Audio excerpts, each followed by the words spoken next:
Coming to you from the home of Franklin's finest, this is the APB Podcast. Here now is Franklin Police Public Information Manager, Max Winitz.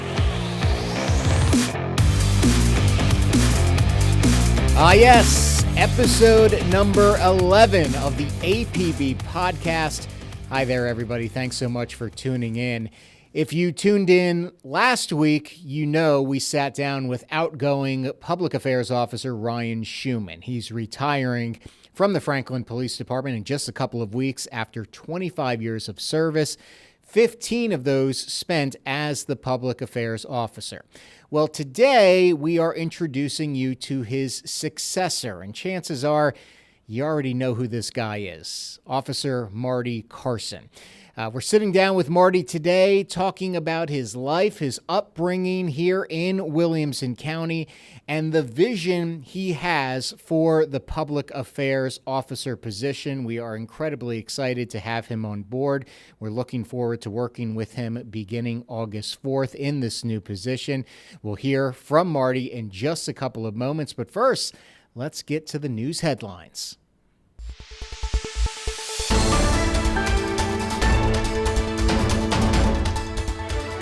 Earlier this week, Franklin Police Officer Domenico Buffa joined officers from across Williamson County at a news conference to launch Operation Southern Slowdown. It's a multi-state enforcement campaign focused on reducing speed-related crashes.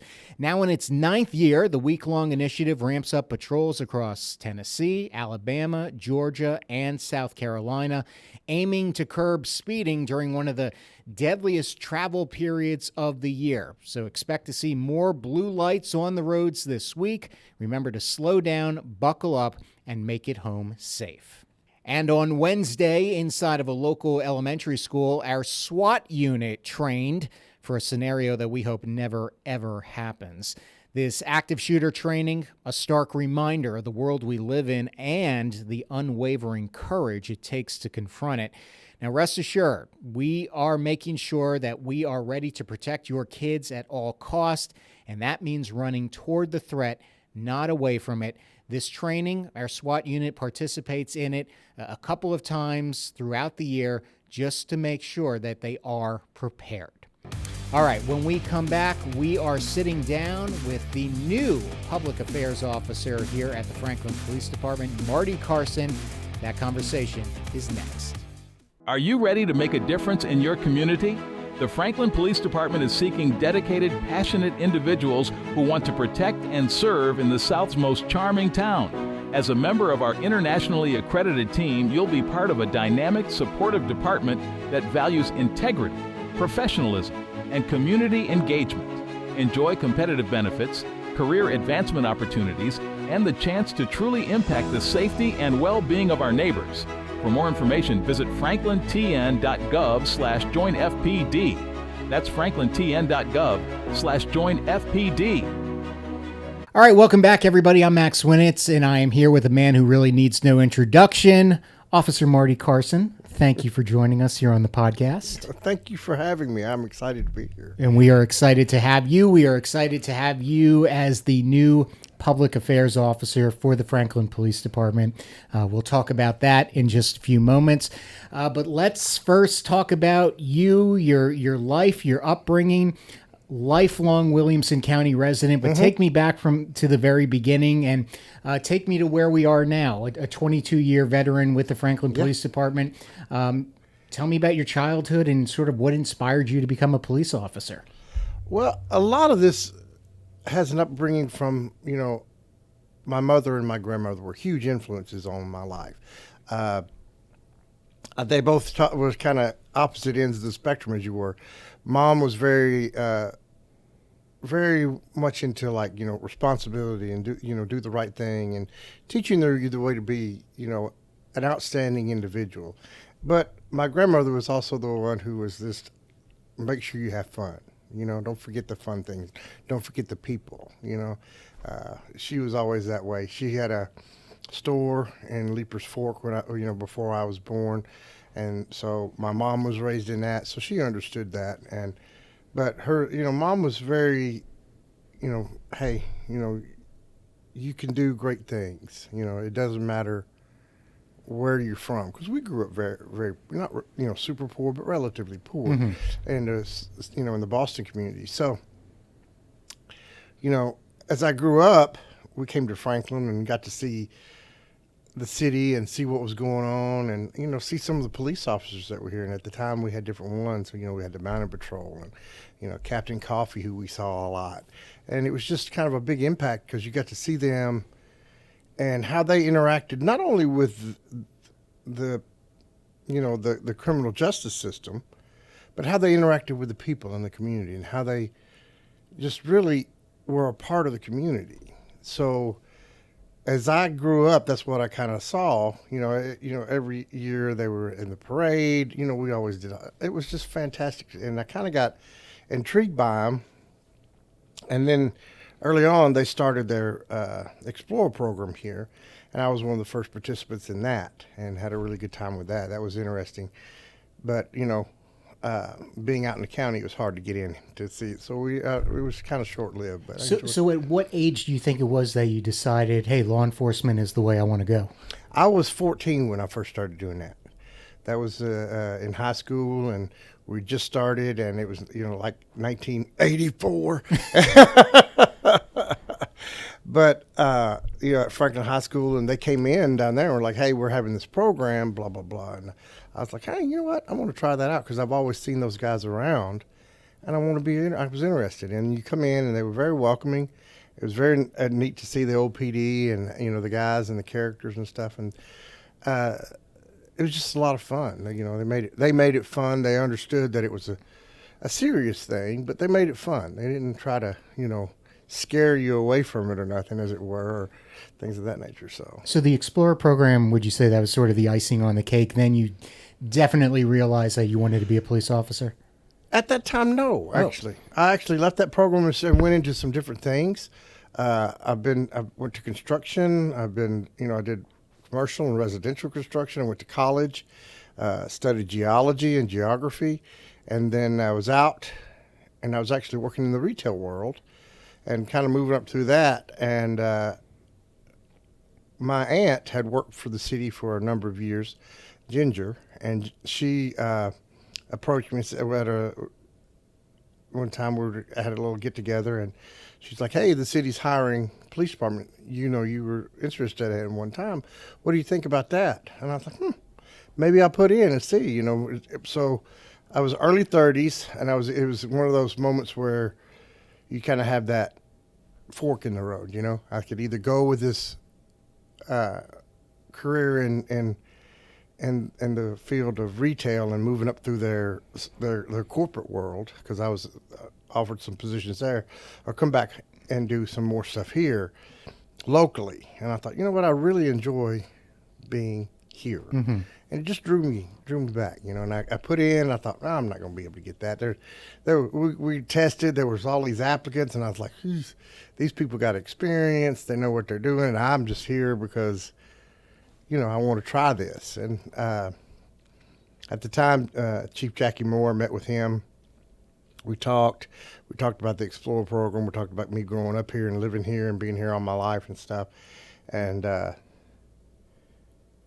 how my family goes back and things of that nature. So that intrigued him. He was really happy to have somebody that had a real, tie, because we're like fourth, maybe fifth generation, Williamson County native. So that intrigued him. Mm-hmm. And he said, you know what, I'll give you a shot. And he did. And the rest is history. And the rest is history. And I was here, and, I've been doing this for 22 years. And I've done a lot of different things. It's interesting how your career path changes when you're here. When I initially got here, I thought I'm going to do the SWAT thing, be a detective and be a sergeant, and move up that way. But then I got here and I started doing the job, and I just really liked the street work. I liked the interaction with the people, and I think that went back to why I initially got interested in it, was the street work and talking to people and being, hey, what's going on? What are your concerns? Things of that nature.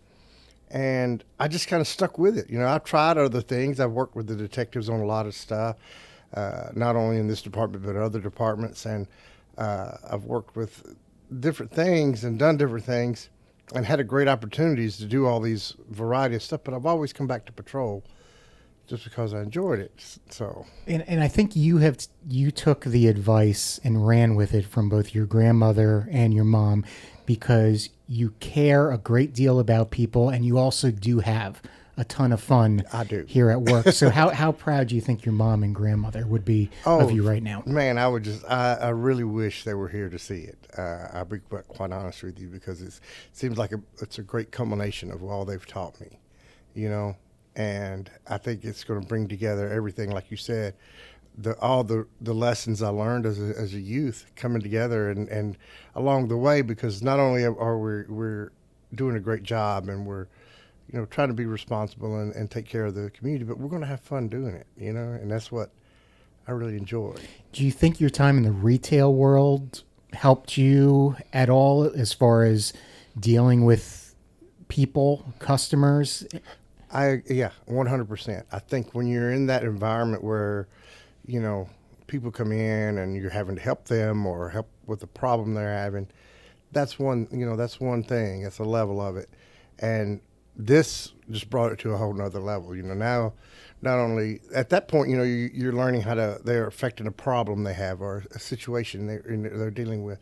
Here we're affecting lives. You know, we're affecting how their outcome is in the day. And when I was an FTO, I taught my trainees, one of the things you need to remember is when we meet people, usually it's on their worst day, whether it's a traffic stop, because then they're like, oh man, I get stopped by the cops, you know, or we get responded to their house for some odd reason. I said, just remember, we're responding to their worst day and they're having to reach out for help. So, you know, I always keep that in mind.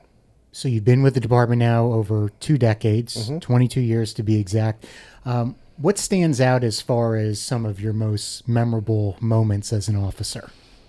You know, I've been very lucky. I've had a lot of great memorable moments. You know, I recently spoke, you know, when I was interviewed in the paper about that one we were over on. It was Craig Wright and I can still remember it so vividly. Craig Wright and I were working, and he and I are really good friends. And Craig was over on Acton Street, and he gets on the radio, hey, and he was always so cool on the radio. You know, hey, I got one at gunpoint. And we're like, you know, so we run over, and I get there because we were always close by each other, and he had a guy who was holding a knife on him. And at that time, the department only had 3 tasers. They were issued to each shift, so every night someone got issued the taser, and it was in a little case. We didn't have holsters or anything like that. And I can remember one of the officers running in and having the case, Mark Swain, and opening the case and going out and yelling, taser, taser, taser, and hitting the guy, you know, I mean, a great shot with the probes, right? We're all like, oh, this is going to work, because he's coming up between the two of us, where you know, Craig and I are standing, and does a great shot. And this guy stands there, goes, that feels good. And we're like, oh, crap. But he dropped the knife, so we were able to holster it. Craig's like, just grab him. So we grabbed him and cuffed him. But yeah, so a classic example of, hey, this is going to be great. Oh, it didn't turn out so good. Well, that's certainly a memorable moment for sure. What about cases where you've helped families or even maybe friends of yours, because you know so many people, you know, get results or justice? Well, I've got, you know, a lot of those, and I'm very fortunate in that as well. I mean, it's interesting. I always worked with a young man over here, and through high school and things like that, he struggled. All right, he was having some issues, and he just had some mental issues that he was trying to nail down and stuff of that nature. And I can remember we got a call one day about him acting up after we finally got him graduated. I worked with his mom for 3 years, keeping him in school, keeping him motivated, keeping him going, and getting him. So we got him graduated. That was great. And then he started acting up one day. We get a call, and I go over, and as soon as I pull up, the mom's out there, and she's like, she just runs up and goes, Marty, I don't know what to do. You handle it. We went up. Unfortunately, we had to end up, you know, he was really distraught, and had to tase him and things of that nature. And it was interesting to me because he was in such a manic state that when I got him in the car, he was still ranting and raving. But we drove to the hospital because I get him checked out, he came down and he remembered me. All of a sudden it clicked. We were like halfway to the hospital, and he goes, "Oh, Officer Carson." And I was like, "Yeah, man, are you okay?" He goes, "I'm sorry, I don't know what's going on." And it was just one of those issues. But I worked with his mom and worked with him, and we worked through the court system, and we were able to get him into mental health court.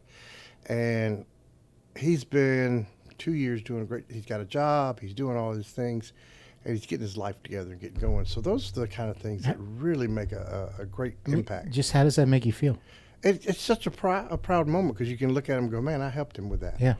And I've got other individuals that we help, that get into programs like into other states and stuff like that. I've got a young man that went out to Arizona, worked with him. We worked with him. He had autism, and he was, gone through school and graduated and everything, but really couldn't fit in, really couldn't find his spot. And we worked with him and he found, he was able to find a program in Arizona, and he got with me and said, "Hey, what do you think?"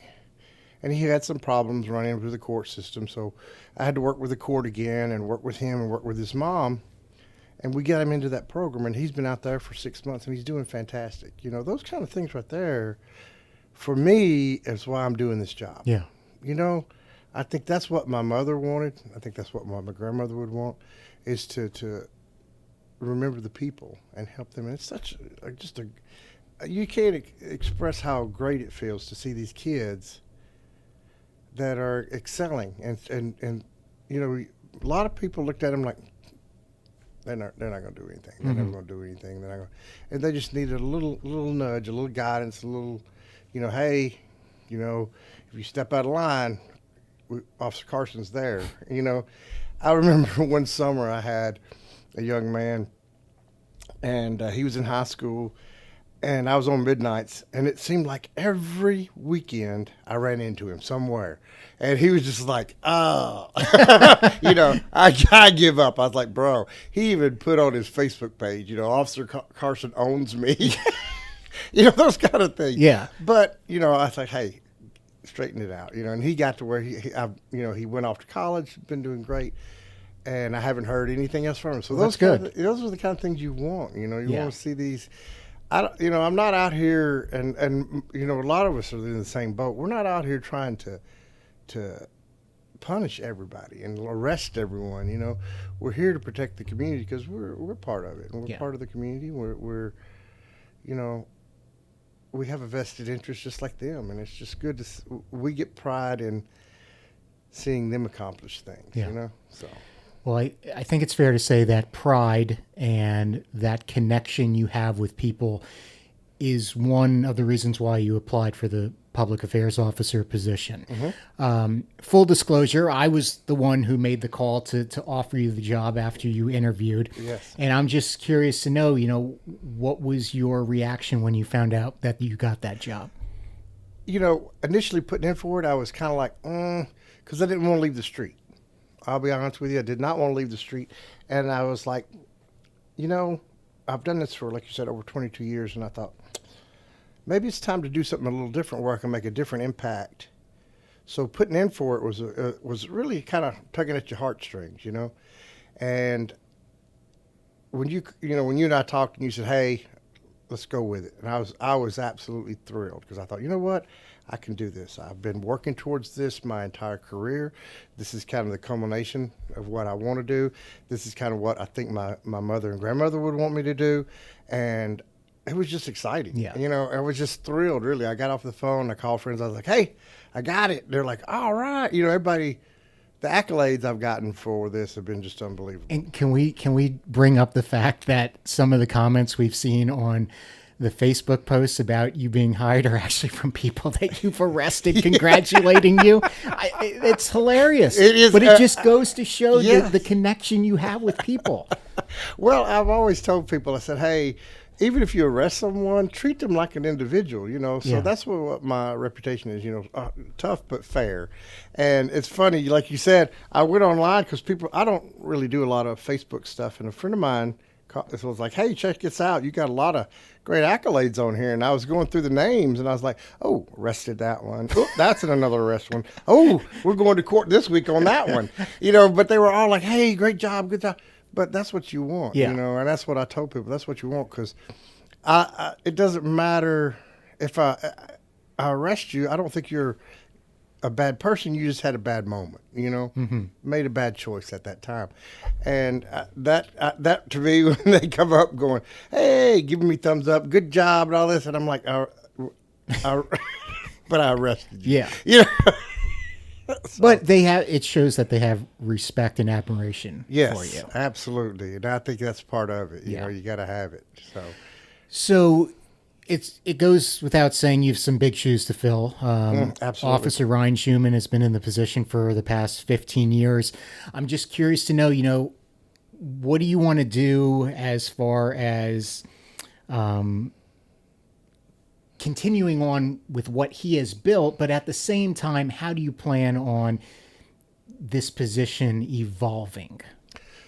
So I'm giving this some thought, and actually, you know, it's a great opportunity. I think what he's done is a great baseline for some things, the contacts he has made, the groups he knows. But I think we can expand that even further, get into more civic groups, get into the communities, because there are community leaders that I think we need to reach out to and talk with more, and kind of get some feedback on them. But one of the things I was thinking about, and again, I got to get with you guys, and we're going to talk about what ideas we can throw out there. But I'd like to see almost like, I hate to use the word team, but almost like a team, because I can't be everywhere all the time. So if I can take and impart things onto officers on the street and get them, utilize them for, so, hey, you know, you're working today, can you swing by and talk to these kids over here at the elementary school? Or can you go by the library and read the book for them real quick, man? It will only take an hour, you know, to get those guys involved. And I think what will be beneficial to officers is, you know, we deal with 5% of the population most times in general, all right? And 95% of the population we never see. They're the ones that we're working for. They're the ones that are happy for us.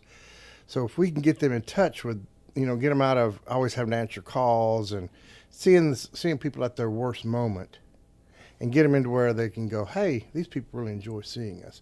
I think that will help morale around with officers. I think that'll build their confidence in what they're doing. Sure. And let them see, you know, hey, these kids or these parents or these, you know, this elderly group over here, whatever, was glad to see me. Yeah. And happy to talk with me. So I think that's one of the things I kind of want to, and you know, when you're looking at like a 5-year reach, to get to a point where we have people on each shift that I can go, hey, we got this coming up, who can cover it, you know?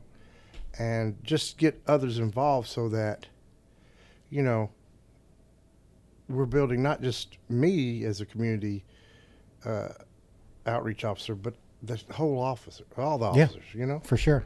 I think that's an opportunity that, you know, we can have. And I think, you know, you and I are on the same page on doing a lot of this work, and I think it's just great. And I'm very excited to looking forward to working with you. Yeah, likewise. And just, you know, imparting knowledge and getting out there and getting in, you know, getting hip deep, as it says, Yeah. or, you know, and talking to people and seeing where we can make the biggest impact, you know. So aside from Schumann and maybe the chief, I feel like you three are the most recognizable faces out in the community, and people can, you know, that's debatable depending on who you ask. But I feel like the three of you are probably the most recognizable. But I'm curious to know, how do you use that visibility when it comes to engaging with the community? How important of an asset is that visibility when you are engaging with members of Franklin? That's a really good question. I think it is probably one of the highest impacts on it, because you have to understand that everybody's always looking and people are always watching. because they're interested in us. It's not because they're looking to, find things bad we're doing or anything like that. They're just interested because we're always doing something. I mean, every day we're doing something. So to have that visibility is crucial to the job. I mean, if we can't be out and be approachable and be recognizable, then, what am I doing? Yeah. Because I just feel like I need for people to recognize me. And it's interesting because even when I'm off duty and I'm around and about, I get people coming up going, "Hey, I see you're off today," stuff like that. Yeah. So you get recognized and it's okay. I enjoy it. Come up, talk to me. I don't care. Yeah. What are some of you mentioned, getting all of the officers together, to get together to do, new initiatives. What are some of the other fresh initiatives you have in mind? One thing that you mentioned in your interview is that you think we should do more with our local Hispanic community. Mm-hmm. So touch on that and just talk about what are some of the other things you really want to tackle in this position. Well, one of the things I want to do is reach communities that I feel like we underserve sometimes. And Hispanic community has always been one of those communities I feel like we underserve. I feel like there's always a distrust there. And we want to get in and say, "Hey, look, we're here to help. We're here to do the job. We're not ICE or whatever you want to put it.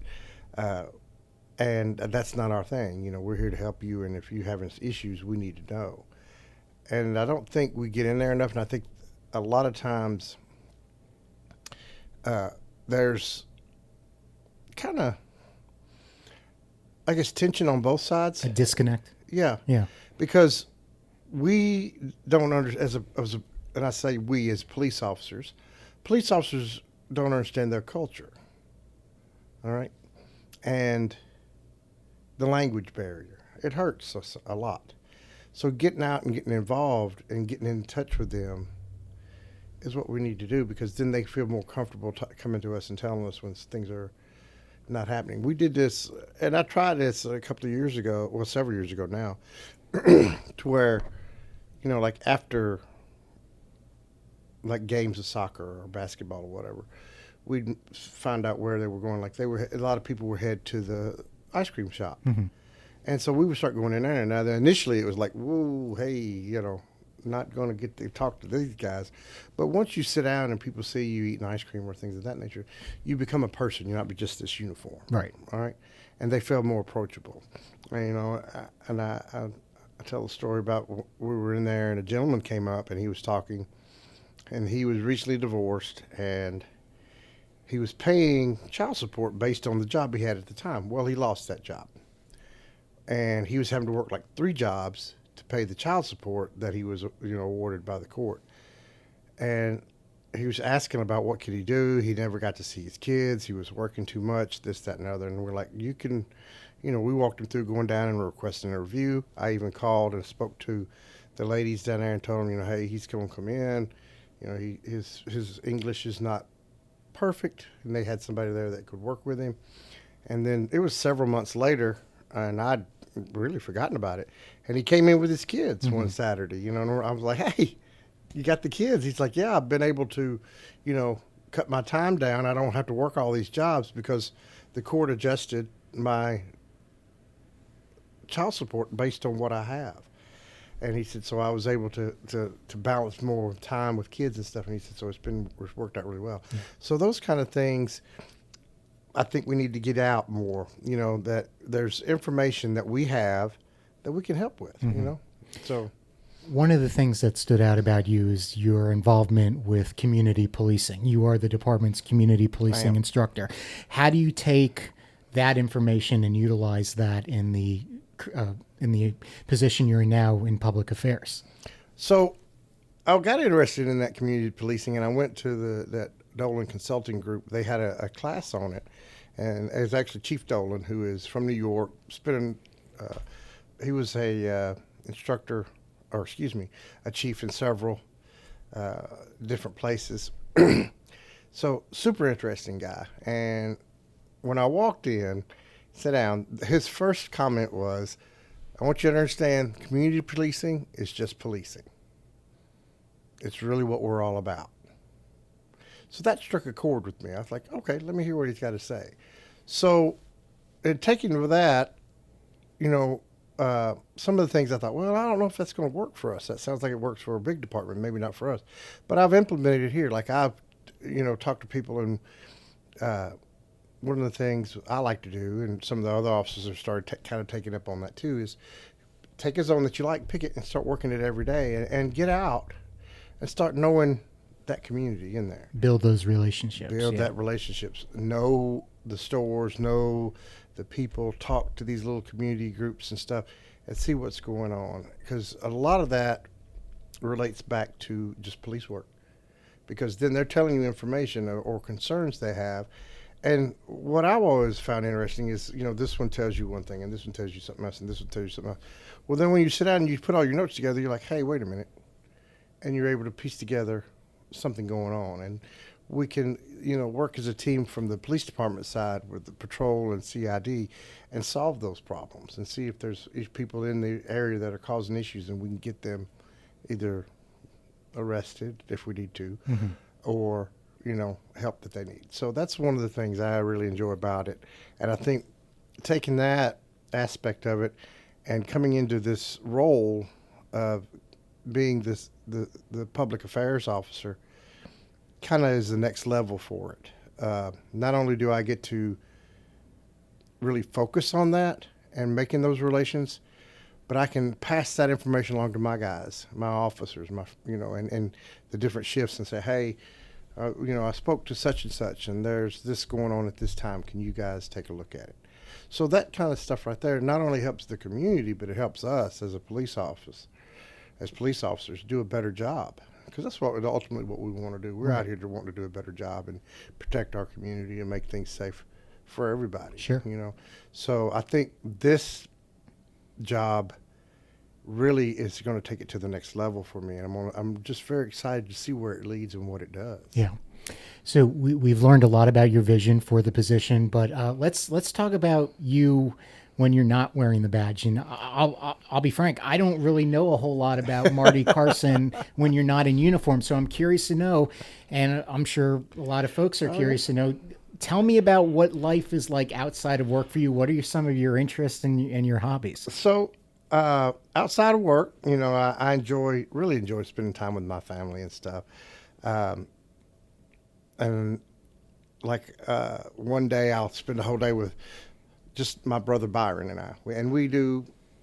I live on a little farm, and we just kind of lease it out to other people. They have horses on it and things of that nature. So we get out there, and we'll have projects all the time, either fix the fence over here, work on this, drainage ditch over here, or something like that. But we also, he and I have a really a great common interest in vehicles and cars. We do a lot of car stuff. He has a truck that he has had. It's been in his family since new 1967 truck. Chevrolet truck that he's turned. It was the old farm truck is what it was. And he's converted it into a show truck. So we'd go to shows some weekends when there's shows that are close and things of that nature. So we'll go to car shows and things of that nature. I have two vehicles that my everyday is a Jeep, and I love driving it. It's a lot of fun. It's a 2004, so it's old, but I enjoy it. And then I have a car that I'm working on. My car it's a 1996 Corvette. So we're rebuilding the engine in that as we speak. Yeah. And because I started having some issues after I bought it, it was a cheap car to buy. I was like, but I knew going in that it was going to need a lot of work. Yeah. So that's the kind of things I do is work on that, work on the farm, do a little, do some tractor work, but we also do a lot of car stuff. And then, like I said, my son's here in town. I get to go see him and have dinner with him a lot and just hang out, and he's a lot of fun. So, things like that are great, Have you ever gone up to the Corvette Museum in Bowling Green? I have. I love it. It's just a great thing. They have a lot of things for Corvette owner, so when I get mine up and running, I plan to, because you can go up there and they'll actually print off like a build sheet for you and stuff like that. So, And I want to say they still have a track that you can actually take your oh really? car on. I think so. I think you're right. I think I heard something about that. I haven't tried that yet, but I went through the museum. It was fantastic. Yeah. So. So cars and farming. Cars and farming, yeah. People are like, what? But farming's kind of what we do. You know, my parents, my grandparents were farmers and things of that nature. Great-grandparents were farmers. So, you know, we just kind of do a little bit here and there. It's nothing major anymore, you know, like we don't, you know, it's not something you build your livelihood on like they did. But, you know, I guess we've always been tied to this county and tied to that land. So it's kind of fun to, you know, get out and just piddle around, as they say. And I guess finally, Marty, what message do you have for the community of Franklin as you embark in this new chapter of your law enforcement career? I think it would be just come talk to me. Simple as that. Simple as that. Come talk to me. If you got something you're interested in or there's a concern you have, come talk to me. You know, let us know what's going on. I think, you know, you and I are working as a team, and I'm really excited about it, and can kind of bounce ideas off each other and think of what we can do as a department. And I think just come talk to us. Let us know what's going on, see what we can do for you. If we can, if we can't, maybe we'll have information to get you somewhere that can help you, because that's what we're here for. Yeah. Just building the community, building it up. All right. Marty Carson, thank you so much. Thank you for having me. Very man. excited. I really appreciate it, Max. Very excited to have you in this new position, and to echo you, I'm looking forward to working with you as well. Thanks, Max. Thank you. And that will do it for this edition of the APB podcast. Thanks as always for joining us. We will see you next time, and stay safe, everybody.